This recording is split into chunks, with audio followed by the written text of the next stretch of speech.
Dios les bendiga. Muy buenos días. Esta es una mañana extraordinaria que Dios ha preparado para hacer grandes cosas entre nosotros. Digo extraordinaria porque nuestro Dios hace cosas más allá de las cosas ordinarias con las que regularmente nos acostumbramos a vivir. Bienvenidos a Pacto de Gracia. Este espacio Dios lo ha preparado para poder enseñarnos sobre ese sacerdocio que nos otorgó en Cristo Jesús, y el salir ahora con esta modalidad en línea. Definitivamente que ha sido una nueva experiencia, pero también la oportunidad para llegar a lugares que nunca nos imaginamos, con personas a las que Dios está llamando a un propósito muy especial. Hoy quiero compartir este tema que el Señor me regalaba respecto a la justicia, no a la justicia en términos de sencillamente hacer lo correcto, sino a creer lo correcto como Dios lo ha enseñado a través de su palabra. Mucha gente tiene una idea de que la justicia es actuar de manera correcta, y no está mal, pero cuando se trata del corazón del hombre que no puede actuar bien por sus propios medios, porque la justicia del hombre delante de Dios viene a ser como un trapo sucio, dice la escritura en el libro de Isaías. Aún las obras justas del hombre, cuando no han sido purificadas por la sangre de Cristo, el único que no tuvo mancha ni contaminación en su sangre, aquel que no conoció pecado, dice la Biblia, Dios lo hizo pecado para que nosotros fuéramos constituidos la justicia de Dios. Eso es lo impactante y lo que queremos tratar esta mañana, y sé que Dios va a traer cosas extraordinarias para cambiar la condición, la crisis, la enfermedad, la derrota, a través de esta palabra que el Señor nos va a regalar. Precisamente hoy también va a ser una mañana para compartir la Santa Cena, compartir el pan y el vino, los efectos de la muerte y la resurrección de Cristo en su sangre y en su cuerpo. Va a ser un momento que va a marcar un antes y un después en las circunstancias que podrías estar viviendo. Déjame decirte que la Escritura nos enseña que todo el que come del pan, que representa la carne de Cristo, y bebe del vino que representa su sangre, dice la Escritura que Jesús viene a morar en nosotros. Y dice en este pasaje de Juan 6:56 que el que come mi carne y bebe mi sangre permanece en mí y yo en él.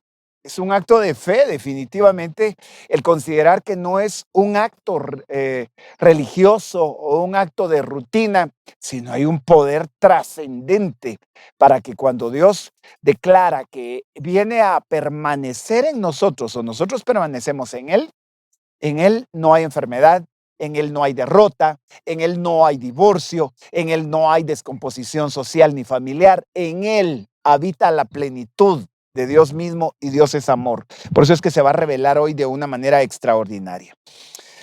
Nosotros hemos considerado la escritura como la palabra de Dios, y esa escritura nos enseña en Hebreos capítulo 10, que es donde vamos a arrancar hoy en el versículo número 19, una porción que ya la hemos estudiado en otros temas, pero hoy tiene una relevancia porque vamos a hablar precisamente de su justicia como una revelación.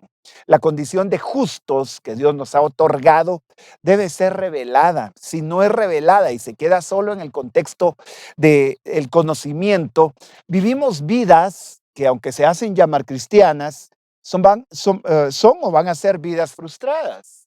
Vidas que encuentran un tope, como un muro que no se puede traspasar, que no se puede saltar, y que se convierte en una barrera a lo largo de la experiencia humana. Dios quiere una experiencia celestial, sobrenatural. Pero este pasaje dice, y lo vamos a colocar en pantalla: así que, amados hermanos, podemos entrar con valentía, dice, en el lugar santísimo del cielo por causa de la sangre de Jesús. Dime, ¿cómo puedes entrar al lugar santísimo del cielo para entender este pasaje tenemos que recordar que en la escritura del antiguo pacto, el Señor le ordenó a Moisés construir un tabernáculo, un lugar de habitación desde donde él habría de hablar y manifestarse a su pueblo. Y ese lugar tenía tres eh, habitaciones diferentes. Estaba el atrio, que era el lugar donde todos podían ver lo que pasaba. El pueblo mismo estaba frente al atrio y los sacerdotes ofrecían en esa parte asistida por la luz natural del sol.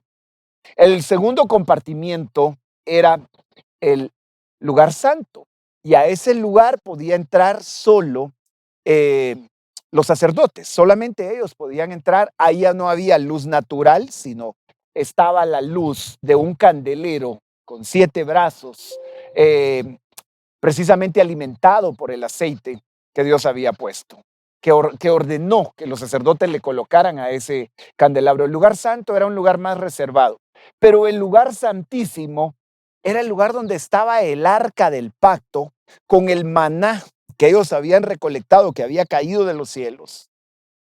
Estaba la vara que Aarón había tenido en sus manos y que reflejaba poder. Pero lo más impactante de esto es que estaban las tablas de la ley. Y esos 3 elementos estaban cubiertos por una especie, si le puedo llamar, de tapadera en el arca del pacto. Y era el propiciatorio, era el lugar a donde el sacerdote entraba una vez al año y ofrecía la sangre de un cordero sobre el que se habían depositado los pecados. El sacerdote sacrificó ese cordero estando en el atrio y antes de sacrificarlo ponían las manos sobre él para declarar las culpas de aquel que había traído el cordero para ofrecerlo. El sacerdote lo sacrificaba, tomaba la sangre y entraba al lugar santísimo una vez al año. Cuando ese sacrificio era recibido por Dios ahí en el lugar santísimo, se absolvían, se declaraban como perdonados los pecados. Y eso permitía constantemente que el pueblo se pudiera acercar. Luego viene Jesús y no viene como un animal que fue sacrificado, sino viene como un hombre. Precisamente cuando Juan el Bautista lo ve, él declara, he ahí, y lo vio a distancia y dijo, ahí está el Cordero de Dios que quita el pecado del mundo. Con ese contexto ya podemos entender este pasaje. Entonces, al entrar al lugar santísimo, el sacerdote tenía que tener una condición aceptable para no caer precisamente fulminado en un lugar donde la santidad era absoluta, porque habitaba ahí la presencia misma de Dios. Si el sacerdote entraba de una manera inaceptable, él podía caer muerto y eso era lo que provocaba una sensación de incertidumbre. Él tenía que estar seguro del sacrificio que iba a hacer. Pero ahora en el nuevo pacto, eso explica, porque este versículo dice que podemos entrar con valentía.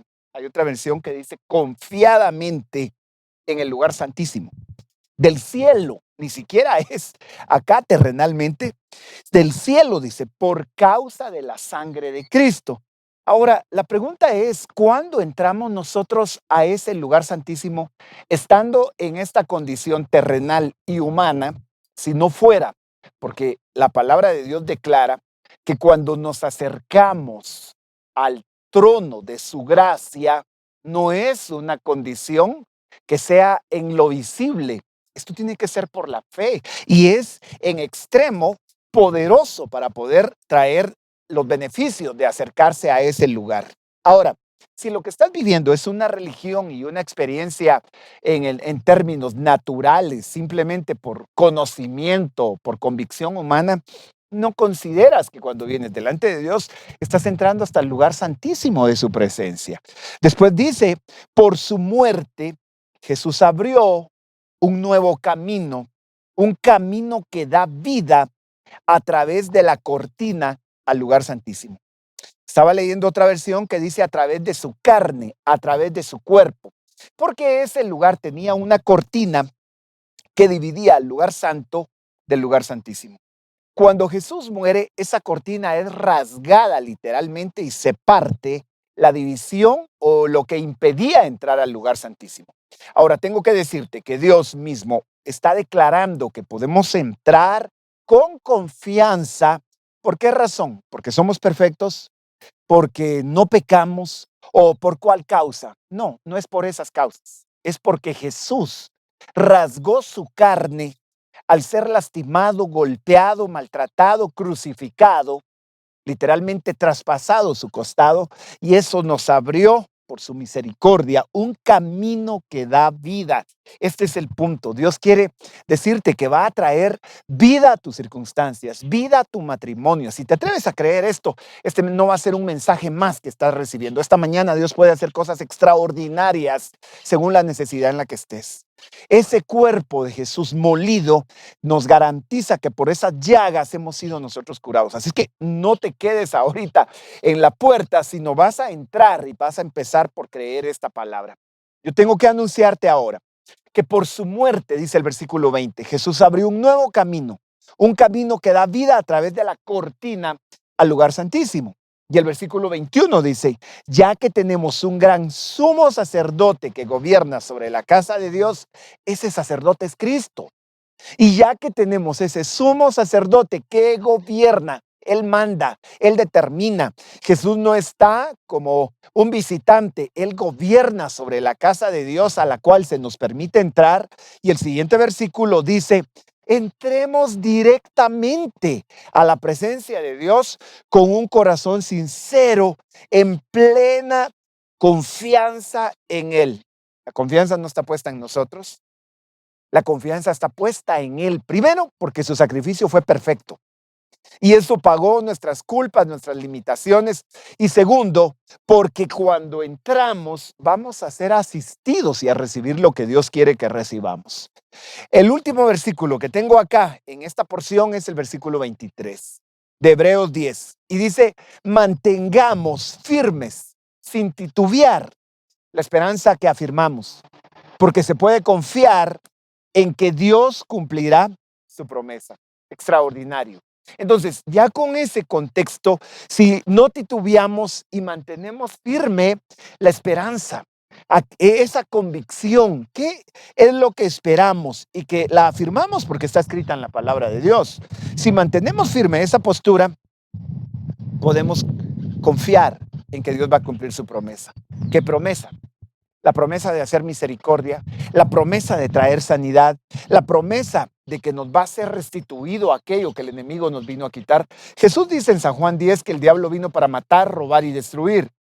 Pero yo vine, dice, para que tengan vida y vida en abundancia. Mira qué glorioso. Eres hoy un llamado a creerle a Dios por cosas extraordinarias. Dios va a restaurar áreas en las que tú has estado cargado y tu corazón ha tenido aflicción, precisamente pensando qué va a pasar con tu futuro, con tu hogar, con tus hijos, con tu salud, con tus finanzas, o en el mejor de los casos, qué va a pasar con tu alma, porque todo lo demás va a ser temporal. Ahora déjame decirte algo extraordinario. El lugar en el que nosotros nos encontramos está determinado por nuestra conciencia. Pero en lugar de venir con una conciencia de pecado, podemos estar conscientes por la fe del perdón y la justificación que nos fue otorgada. Esto va más allá de querer presentarte por tus propias fuerzas o con tus propios recursos o tus medios o tu capacidad para no fallar.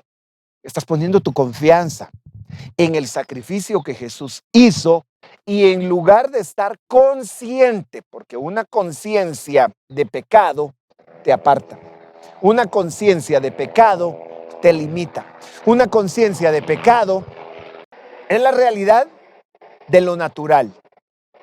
Y porque la Biblia nos enseña que no hay justo ni aun uno. La Biblia dice que por cuanto todos pecaron, están separados, destituidos de la gloria de Dios. Por eso es que el tema de esta mañana se llama su justicia es una revelación. La justicia de Dios tiene que ser revelada y una revelación es un nivel de conocimiento, una experiencia más allá de lo que tus sentidos pueden ver y percibir e ir por la fe hasta la presencia de Dios. Y eso es glorioso para poder entrar en este momento a recibir la promesa que Él tiene. Entonces, una conciencia que por la fe ha sido justificada te va a librar de la acusación. Hay un enemigo, dice la Biblia. Ese enemigo es el diablo, llamado el enemigo de nuestras almas. Ese enemigo, San Juan 10, dice Jesús, ahí en ese pasaje, que vino para matar, robar y destruir. Ese enemigo mata, roba y destruye cuando logra desarmarte y te desarma por medio de la acusación.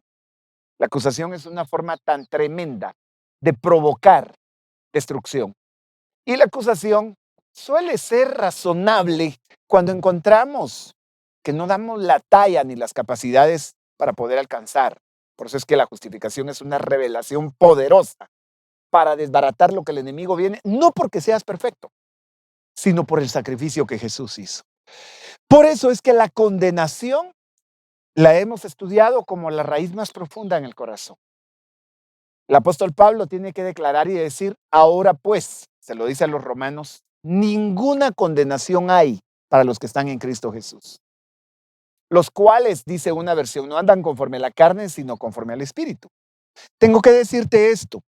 Las versiones más apegadas a la traducción del original dice que esa parte no aparece en los originales. ¿Cuál parte? La que dice los que no andan conforme a la carne, sino conforme al Espíritu. Que originalmente el versículo dice sí, que no hay ninguna condenación para los que están en Cristo. Y punto. Ahora, ¿por qué razón? Porque si no hay condenación y tú caminas definitivamente por la fe, entraste a la vida del Espíritu. Por consiguiente, cuando dejas de creer, te ubicas en un lugar de injusto. Esto es extraordinario, porque Dios nos está revelando el poder de la justificación. Y eso me va a llevar a descubrir que hay una estrategia común que el enemigo utiliza. Su estrategia es desarmarte haciéndote pensar y creer de una manera equivocada. Ahora, la estrategia de Dios es enseñarnos a creer. Y esa estrategia tiene por fundamento no tu desempeño, no tus capacidades para sentir que no fallas.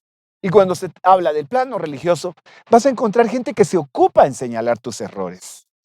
Y a ellos tú los puedes esquivar, pero sabes, el mayor lugar de trabajo del enemigo puede ser tu mente, como el lugar preferencial de Dios para trabajar también es tu mente y tu corazón. Por eso es que Romanos 12 dice que nos transformemos por medio de la renovación del entendimiento. ¿Qué es eso?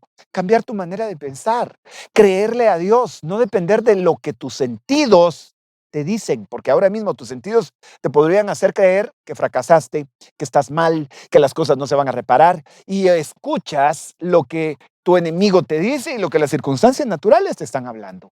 Tus ojos ven la realidad de lo natural, pero entrar al campo de la fe te hace vivir por una condición en la que te es revelada no tu justicia, porque de esa tú ya estás consciente, que no da la talla. Te tiene que ser revelada la justicia de Dios. Y eso me lleva a ver en las Escrituras que en medio del fracaso, lo voy a ver a través de la Biblia, pero te voy a decir esto, te lo voy a plantear como una pregunta. En medio del fracaso, ¿en qué piensas? ¿De qué estás convencido cuando tú fallas? Si en medio del fracaso te convences de la justicia de Cristo, por eso es que la Biblia nos va a declarar claramente que no hay justo ni aún uno, te lo insisto. Te vas a centrar en el único justo que es Jesucristo. Pero en respuesta a esa pregunta, en medio del fracaso y la crisis en la que ahora puedes sentirte, ¿en qué estás pensando? ¿En que no lo mereces? ¿En que fallaste en algo? ¿En que, y aún así, habiendo fallado, tienes que estar convencido que el Señor no pagó porque tú fueras perfecto? Y si has cometido errores, si han habido circunstancias que te han traído a la convicción de que no va a pasar porque tú no das la talla, Dios quiere que cambies esa convicción, porque te va a ser revelada una justicia que te posiciona en el favor de Dios. ¿Quién es el que te convenció de eso? De que no puedes, que no va a pasar, y eso ha aumentado tu estrés, eso te ha quitado el sueño, y si no te ha quitado el sueño, pues te hizo entrar en un estado de alejamiento. Y en lugar de venir al lugar santísimo de su presencia, a donde puedes entrar confiadamente, te empezaste a quedar en el camino. Empezaste creyendo y luego fracasaste, luego fallaste, luego te equivocaste. Ok, ahí va el término. Luego pecaste. Y lo inmediato fue creer que no lo ibas a lograr. Y te quedaste afuera.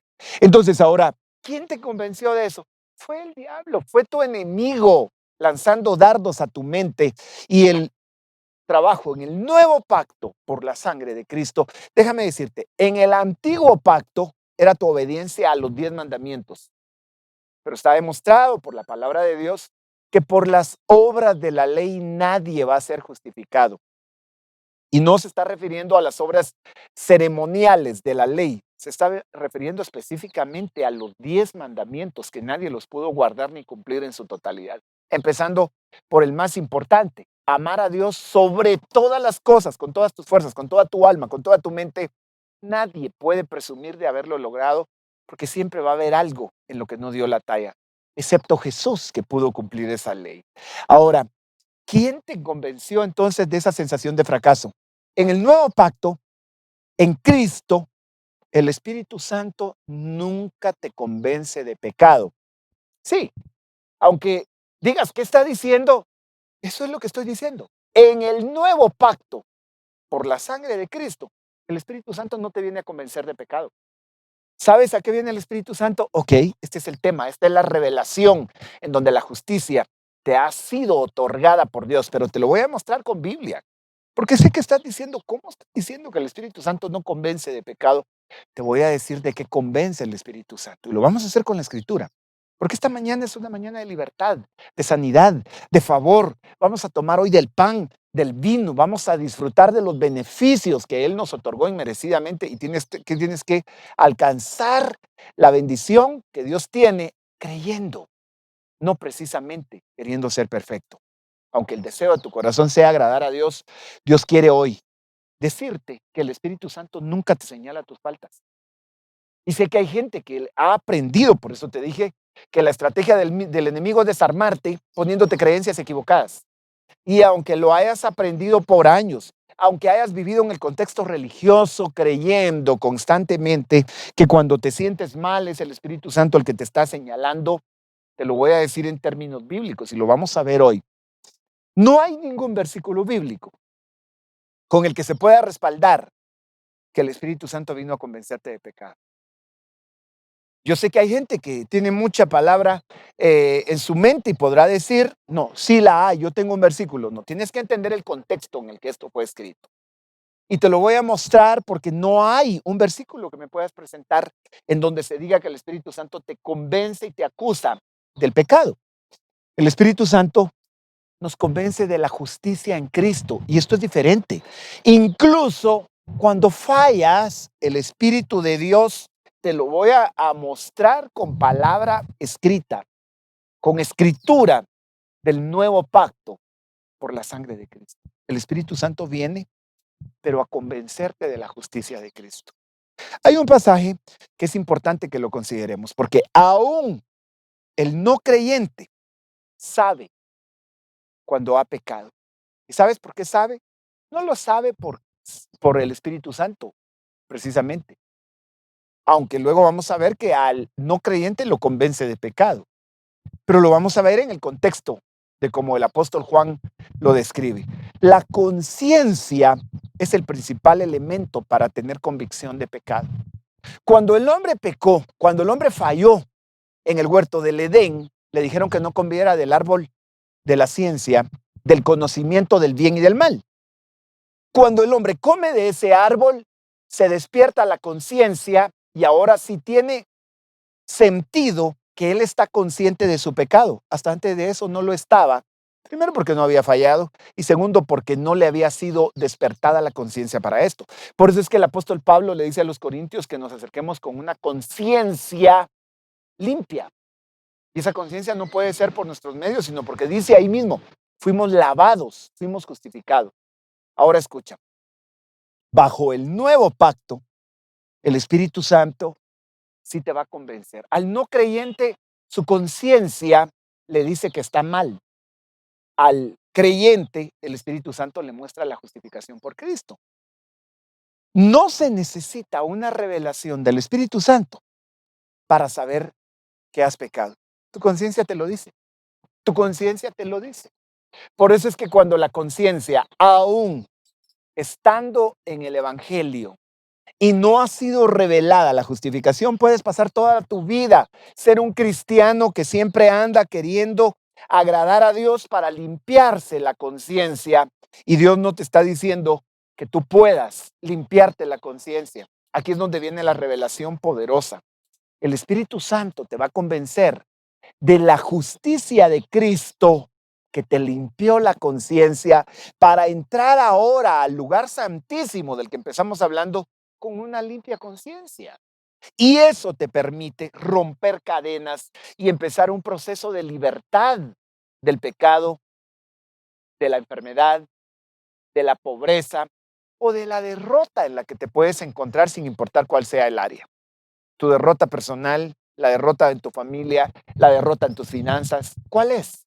Pero veámoslo por la revelación que Dios trae. La justicia de Dios sí es una revelación por fe. Dice el apóstol Pablo en Romanos 1:17 que en el Evangelio, eso quiere decir que no le pasa al mundo, sino estando en el Evangelio, se revela la justicia que proviene de Dios.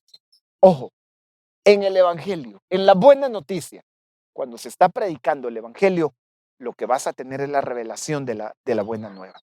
Pero veámoslo, en el Evangelio la justicia se revela, tiene que ser mostrada, pero es la justicia de Dios, ojo con eso, la cual es por fe de principio a fin, dice esta versión, que es la nueva versión internacional.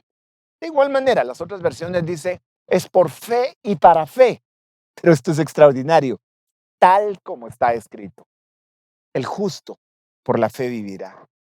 Elementos importantísimos porque se revela, la justicia se revela. Me impacta también que diga que es la justicia que proviene de Dios, no es la tuya. Y si proviene de Dios, tienes que aprender a diferenciar cuándo quieres que Dios te bendiga por tu capacidad de no fallar y cuándo Dios te bendice porque el único que no falló es Cristo y la fe opera de esa manera. En la ley, en el antiguo pacto no era de esa manera. En el antiguo pacto era tu obediencia absoluta a la ley y eso provocaba que si obedecías absolutamente, podías ser bendecido absolutamente. Pero nadie logró ser un cumplidor de la ley en su totalidad. Cuando pusiste tu fe en Cristo, esto cambió y te fue otorgado el entrar hasta el trono de gracia, de favor, por la obediencia de Cristo.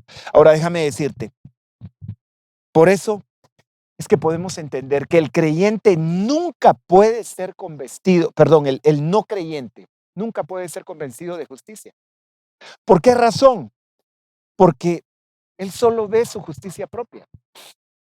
Cuando el creyente encuentra razones para decir no lo merezco, no lo voy a alcanzar, el diablo también va a poner su fuerza y su trabajo para convencerte de tu propia justicia. Entonces miras tus deseos, miras tus fallas, miras tu capacidad para intentarlo y probablemente logras hoy, pero como la tendencia del corazón humano es a fallar, en la siguiente ocasión que fallas y dependes de esa justicia propia, te vas a sentir excluido y te vas a alejar otra vez. Sabes, el Señor no quita su justicia ni cuando fallas. Porque Hebreos 10:14 dice que con una sola ofrenda hizo perfectos para siempre. Y sé que a mucha gente no le gusta esto porque va a decir, eso da licencia para pecar. Fíjate que no.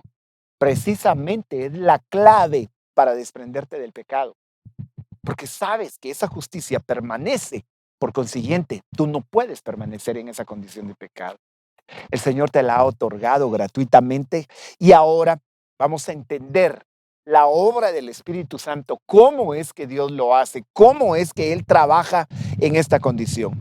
Juan 16:8 dice que cuando venga el Espíritu Santo, vamos a leer prácticamente desde el versículo 8 hasta el 11, porque dijimos que no hay un versículo en el que se avale que el Espíritu Santo te viene a convencer de pecado. Leamos el contexto de San Juan 16:8. Cuando Él venga, convencerá al mundo de pecado, de justicia y de juicio.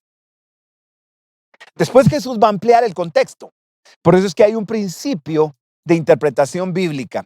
De pecado, porque no creen en mí. Ojo, de pecado porque no creen en mí. Tú sí creíste en Él. Entonces a ti no te convence de pecado, porque el versículo ha sido mal interpretado. Hay gente que ha leído y bajo una eh, interpretación errónea le ha puesto cargas a los demás. Pero veamos. Ok, de pecado porque no creen en mí. 10. De justicia, versículo 10. De justicia porque yo voy al Padre y no me veréis más. Entonces, por último, y de juicio porque el príncipe de este mundo ha sido juzgado. Ok, entonces el Espíritu Santo convence de pecado, de justicia y de juicio, pero se lo dice a grupos diferentes. Ese es un principio de interpretación bíblica, que aprendamos a distinguir a quién se lo dijo y bajo qué contexto se lo está diciendo. Eso va a ser determinante. Un principio de interpretación bíblica es considerar su contexto y a quién se refiere. Importantísimo. Ahora, por la palabra de Dios, nosotros hemos encontrado libertad. Jesús dijo, conoceréis la verdad y la verdad os hará libres. Él es la verdad, Él es la palabra viva. En ese principio de interpretación, cuando dijo que el Espíritu Santo vendría para, este es el primer punto, dijo que vendría para, número 1, convencer al mundo de pecado. ¿No te imaginas la libertad que esto va a provocar cuando veas que el Espíritu Santo no es el que está señalando tu pecado y eso no te da licencia para querer permanecer en el pecado? Pero ¿sabes a quién convence de pecado? Jesús mismo lo va a aclarar. Está claro que dice de pecado, no de pecados. Está primero en un singular, de pecado, no de pecados en plural. ¿Quieres verlo otra vez? Te voy a regresar el versículo, si me permites acá, para que lo podamos ver conforme a la escritura. Acá está. Es el versículo 9. Convencerá de pecado. Convencerá al mundo, desde el 8, de pecado. Es la primera parte. Después vamos a ver a quién le dice de justicia. Y luego vamos a ver a quién le dice que lo convencerá de juicio. Ahora, impactante, para poder traer libertad. Me voy a ubicar por donde íbamos entonces. Acá, cuando dijo que vendría para convencer al mundo de pecado, está claro que dice de pecado, no de pecados, porque hay un pecado en particular que tiene el mundo. Es el pecado de la incredulidad, de no creer en Jesús. Ahora, punto importante, convence al mundo. Tú no eres el mundo, tú eres un creyente. Entonces, ¿qué es lo que le dice al creyente y qué es lo que le dice al mundo? Esta mañana el tema es la revelación de su justicia. La importancia de que nos sea revelada su justicia. Ahora, aunque Jesús murió por todo el mundo, cada uno debe creer en lo individual. Tú sabes que Él derramó su sangre por todo el mundo, pero no todo el mundo va a creer en Él o ha creído en Él. San Juan 3:16 dice, de tal manera amó Dios al mundo que dio a su Hijo unigénito, para que todo aquel, es decir, está abierta la posibilidad de creer o de no creer. Todo aquel que cree en Él tiene la vida eterna.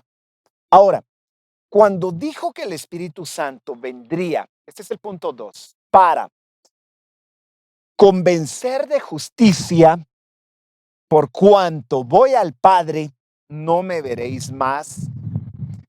Ese verbo relacionado con ver está en un plural y está en segunda persona. Se lo está diciendo a los discípulos que están con él.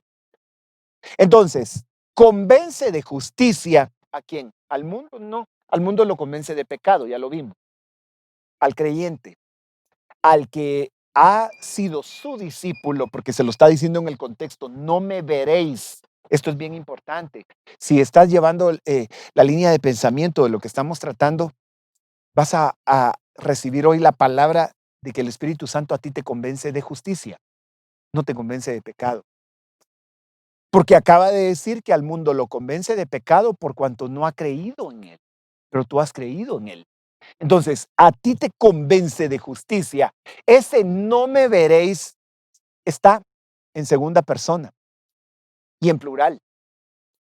Se refiere a sus discípulos a quienes les hablaba.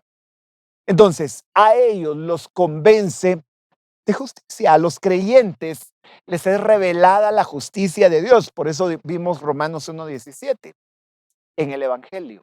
La justicia de Dios se revela por fe y para fe. Interesante que sea en el Evangelio. Entonces, por eso es que nos convence a nosotros de la justicia en Cristo. Ahora, convencer es un proceso.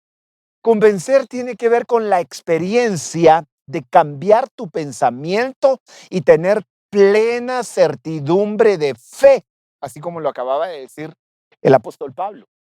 Acérquense en plena certidumbre, en plena confianza por la fe. Otro pasaje extraordinario es el mismo de Hebreos, que va a decir: entren confiadamente al trono del favor que ustedes no merecen. Esa es la justicia de Dios puesta sobre tu vida. Ahora, no es la justicia de nuestras obras, sino es la justicia de Cristo en nosotros. Nosotros podemos confiar en nuestras obras y nuestras obras luchan por querer alcanzar, por querer lograr, por querer cumplirle a Dios. Pero cuando viene la justicia de Dios, aún el mundo no va a entender. Y te va a señalar y te va a decir hipócrita y te va a decir qué haces tú hablando de Dios y eres esto y eres lo otro y eres aquí desde su punto de vista. Pero sabes que cuando la justicia de Dios te es revelada a ti, a ellos no, tú vas a actuar con confianza para acercarte delante de Dios. Y eso nadie te lo puede quitar, eso nadie te lo puede negar cuando tú lo estás viviendo, aunque ellos no lo vivan. Ellos van a creer que tú vives como ellos viven, pero a ti te fue revelada una condición en particular por la que te ha sido dado el favor de Dios. Justicia no es hacer lo correcto, sino es ser lo correcto delante de Dios por haber creído en Cristo correctamente. Otra vez, quise plasmar este pensamiento y dejarlo acá para que lo pudieras leer. Justicia no es hacer lo correcto, porque por mucho que hagas, no vas a alcanzar ser perfecto. Entonces la justicia desde el punto de vista del nuevo pacto es creer lo correcto. Si tú haces lo correcto, tú dependes de ti mismo. Si tú crees lo correcto, tú crees en la justicia de Dios, más que en la capacidad tuya. Extraordinario para saber que creíste en el único justo, en el único recto, en el único capaz de otorgarte un favor que no mereces. Hebreos 8:12 dice: pues tendré misericordia de sus iniquidades y nunca más me acordaré de sus pecados. ¿Puedes notar esto, por favor? Si la escritura, literalmente, en esta versión que es la Biblia de las Américas, lo pone así: tendré misericordia de sus iniquidades y nunca, ¿por qué dice nunca? Nunca más me acordaré de sus pecados. Por favor, veamos, si el Espíritu Santo viniera para convencerte de pecado, ¿por qué acá dice que nunca más se va a acordar de tus pecados? Entonces, no hay escritura que pueda avalar que el Espíritu Santo te convence de pecado, pero sí hay escritura para avalar que no te convence porque no se acuerda más de tus pecados. Eso solo te lleva a decir que Él quiere que tengas convicción de que fuiste hecho justo a pesar de tus pecados. Ahora, Dios no se acuerda más de nuestros pecados porque no hemos fallado. O Dios no se acuerda más de nuestros pecados porque fueron pagados, borrados, limpiados, a través del sacrificio de Cristo. Ahora entiendo por qué la primera carta de Juan en el capítulo 1 y versículo 9 dice que si confesamos nuestros pecados, Él es fiel y justo para perdonar y la sangre de Cristo nos limpia de todo pecado. Y ya casi terminando, tengo que decirte, el Espíritu Santo es tu consolador. Vino para ayudarte, no para gruñirte ni señalar tus faltas. Qué feo es vivir con un gruñón, qué feo es vivir con una persona gruñona. Te regaña, te reclama, te señala, nunca encuentras aceptación, nunca encuentras comprensión. Vivir con un espíritu gruñón no es la condición del nuevo pacto, porque el Espíritu Santo es precisamente eso, es un consolador, es un ayudador. Esa es la palabra que equivale a paracleto, el término con el que Jesús dice, cuando el Espíritu venga, Él los va a guiar a toda verdad. Y la verdad es Cristo. Y en Cristo lo que tú encuentras es un buen pastor, es el Dios de misericordia. En Cristo lo que encuentras es la verdad y la vida. No encuentras condenación, no encuentras muerte, no encuentras destrucción. Por eso es que todos los que a Él vinieron dice que no los echó fuera. Y vinieron los peores pecadores. Los que vinieron reconociendo esa gracia se sintieron tan cómodos, sin importar su pecado. Él los limpió. Pero de entradita no les señaló el pecado. Señaló la justicia que Él ofrecía por su misericordia y por su favor. Extraordinario, impresionante. Me encanta ver a Jesús revelado. ¿Sabes cómo lo veo desde todas sus facetas? Como una joya preciosa, como una piedra, que cuando tú ves cómo la luz refleja en Él, en cualquier faceta vas a ver su gracia, su favor, su compasión, su misericordia. Él es la justicia revelada. Por esa causa, el tema de esta mañana, Dios lo quiere marcar en ti. Te está revelando la justicia. Así se llama el título. La justicia que es revelada. Ahora, a los creyentes nos convence de justicia. La justicia de Jesús. No de nuestras obras, no del pecado. Pero nos falta un último punto. Te lo aclaro, no es la justicia de nuestras obras, sino la justicia de Cristo en nosotros. Si justicia no es hacer lo correcto, sino creer lo correcto delante de Dios por haber creído. Ahora voy a ver el punto 3. También decía que cuando el Espíritu Santo convencería de juicio. Ok, ¿te recuerdas? Juan 16, San Juan 16. Cuando venga el Espíritu Santo los convencerá. Convencerá al mundo de pecado.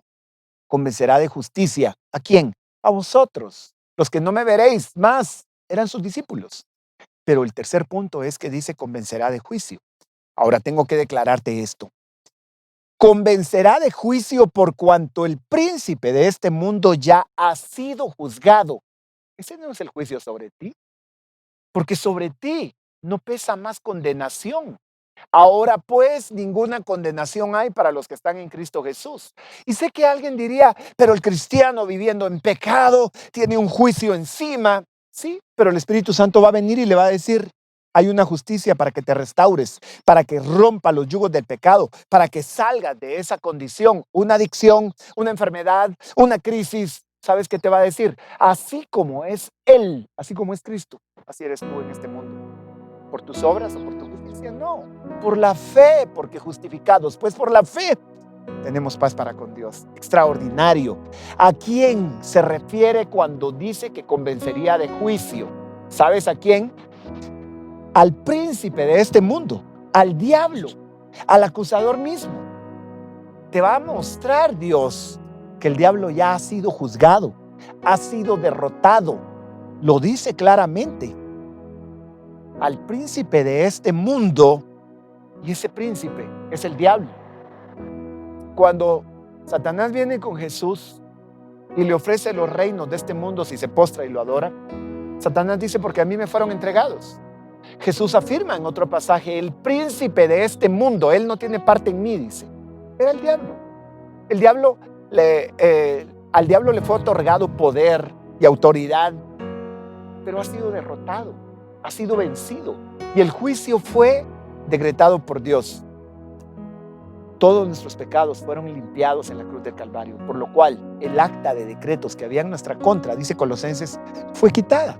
El juicio fue otorgado a nuestro favor. Ahora, déjame decirte esto. Su justicia es la revelación más preciosa que nos pudo haber sido dada. Así que esta mañana tengo que declarar y decirte, hoy al tomar la Santa Cena, vamos a declarar por el favor de Dios, por la misericordia de Dios, lo que nos ha sido otorgado. La Santa Cena es la revelación de la justicia que Jesús nos otorgó a través de su sangre y su cuerpo, su carne que fue rasgada, traspasada, como lo decía el versículo de Hebreos con el que empezamos. Ahora, es muy importante que veamos esto, porque es una mañana en la que Dios va a hacer cosas extraordinarias contigo, con tu vida. Ese proceso debe ser considerado en este momento. El vino que representa la sangre de Cristo, precisamente derramada para perdón de nuestros pecados, es el elemento que Dios determinó para limpiarnos de toda culpa, de toda mancha, de toda iniquidad. ¿Sabes? Isaías 53:5 dice, pero Él fue traspasado por nuestras rebeliones, aplastado por nuestros pecados, fue golpeado para que nosotros estuviéramos en paz, azotado para que fuéramos sanados. Es el misterio glorioso de lo que pasa con el pan. El pan fue trigo procesado, principalmente aplastado, molido, como el cuerpo de Jesús lo fue. Posterior a eso, Jesús descendió a los infiernos. La Biblia dice que descendió hasta las profundidades, llevó cautiva la cautividad, como el pan fue pasado por el horno, para que el lugar que a nosotros nos correspondía llevar en el infierno fue tomado por Él definitivamente. Entonces hoy vamos a tomar de este pan y del vino particularmente.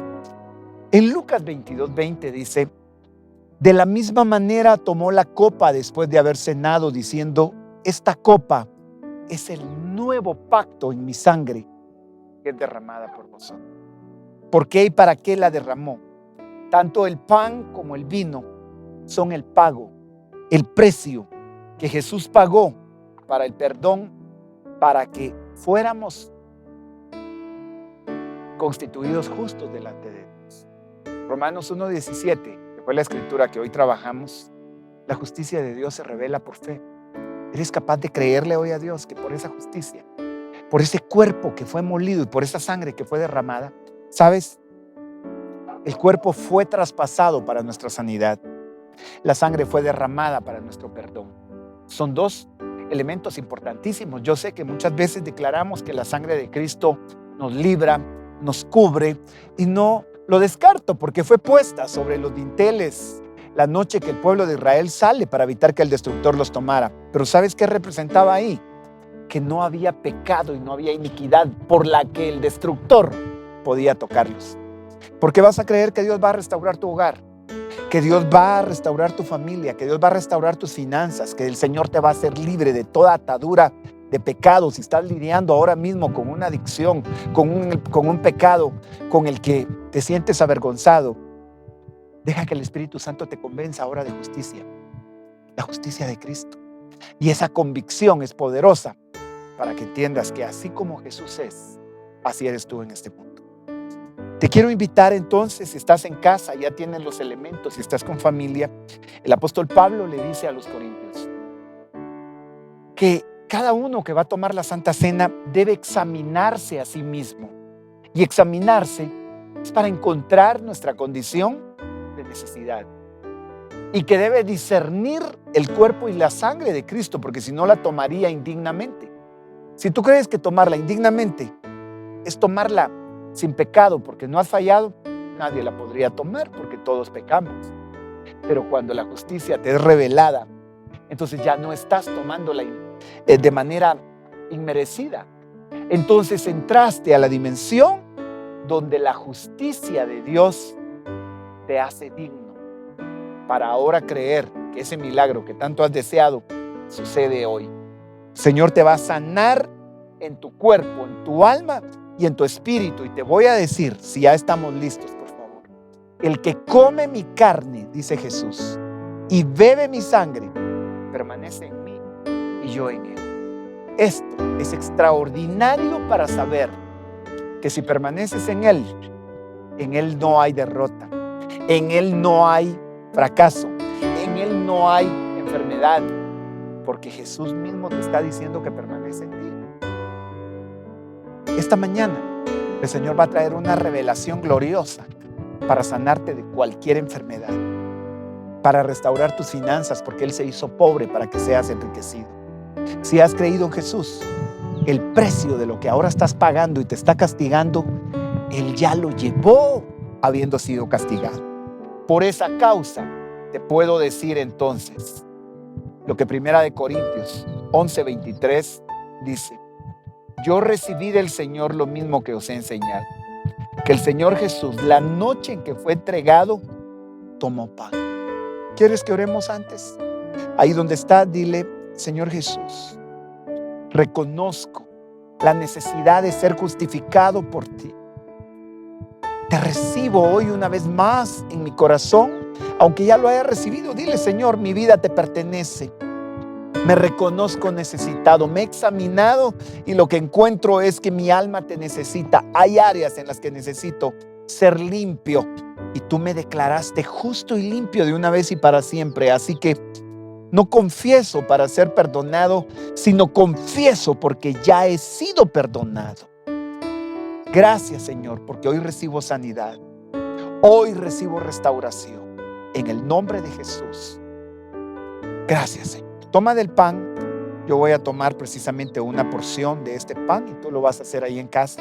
¿Estás ya listo? Pues hazlo. Y con el pan en tus manos nos vamos a preparar para este momento. Puedes tomar la copa. Con la copa en tus manos y la disposición de Dios en tu corazón, vas a saber que el Señor tiene este momento y quienes están ahí junto a ti van a tomar ahora del pan y del vino también. Por esa causa, el Señor fue que vino, para traer restitución, para traer salvación, para traer vida eterna. Hay gente que está enferma del COVID-19 y si puedes tomar hoy la Santa Cena, tomar el pan y el vino y creer que hay sanidad en esto, tu vida no va a ser igual. Hay gente que está lidiando con un matrimonio, dice el Señor, que está a punto de destruirse. Hoy el Señor te anuncia restitución. Podemos escuchar uno y miles de milagros que suceden cada vez que tomamos el pan y el vino, porque te haces uno con Él. Precisamente esta es la comunión. Y la comunión es hacerte uno con Él. Ahora, lo tuyo y lo mío puede ser injusto y puede ser inmundo, pero Él es santo y puro, y cuando te haces uno con Él, lo que viene a tu vida es la condición en la que el apóstol Juan dice: porque así como Él es, así somos nosotros. Estás haciendo uno con Él, con el pan y el vino. Siguiendo la escritura, después de dar gracias, lo partió y dijo: esto es mi cuerpo, que es para vosotros. Haced esto en memoria. Levanta el pan y dile: papito, gracias por el cuerpo de tu Hijo Jesucristo. Señor Jesús, gracias porque entregaste tu cuerpo para ser rasgado como el velo que ahora me permite entrar hasta la presencia del Padre. Espíritu Santo, gracias por convencerme de la justicia de Cristo. Tomo este pan para sanidad de toda enfermedad en mi espíritu, alma y cuerpo. Huye la depresión, es reprendida toda enfermedad, todo cáncer se va, toda diabetes, todo rastro de enfermedad, se llame como se llame, queda ahora desautorizado porque comemos del cuerpo que nos da vida. Come del pan.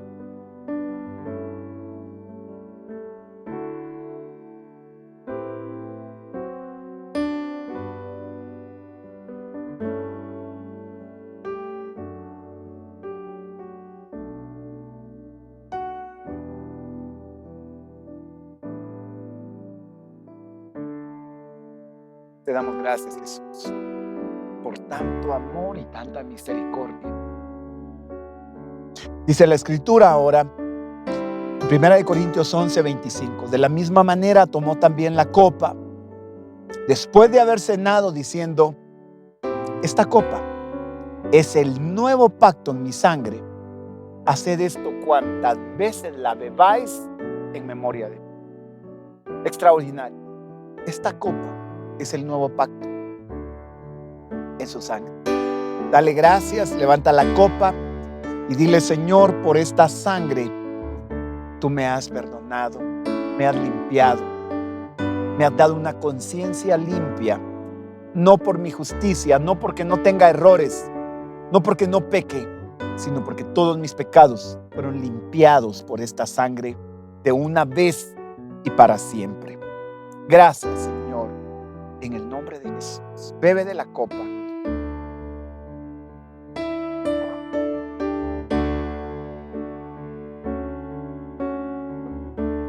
Gloria a Jesús por su sangre que nos ha dado la condición de justo. Tiempo extraordinario para recibir el favor de Dios. Por eso es que creo que esta mañana hay milagros que están sucediendo. Todas las veces que comáis de este pan y bebáis de esta copa, la muerte del Señor proclamáis. ¿Sabes por qué proclamamos constantemente la muerte del Señor? Porque constantemente vamos a necesitar creer que hubo uno que pagó cuando cometemos el error, que hubo uno que pagó cuando nos enfermamos, que hubo uno que pagó cuando más lo necesitamos. Por eso, cuantas veces puedas tomar la copa y comer del cuerpo de Cristo, hazlo. Tú lo puedes hacer en familia. Si quieres hacerlo durante un proceso de enfermedad, hazlo constantemente y vas a declarar vida. Que el Señor te bendiga. Ha sido una mañana extraordinaria. Cree por un mes de julio que está empezando para grandes cosas en tu vida. En el mundo va a haber aflicción, en el mundo van a haber crisis y tinieblas, pero sobre ti será vista su gloria. Que Dios te bendiga. Te quiero invitar a nuestro servicio los días miércoles y viernes a las 7:30 de la noche por este mismo canal de Facebook y los domingos a las 10 de la mañana. Que el Señor te guarde, que el Señor haga resplandecer su rostro sobre ti y te conceda paz. Hoy a las 4 de la tarde tendremos una transmisión más. Hoy domingo te invitamos a que también puedas participar una vez más de la Santa Cena. Si ya la tomaste, no te preocupes. Va a ser extraordinario que lo puedas hacer. Que Dios te bendiga.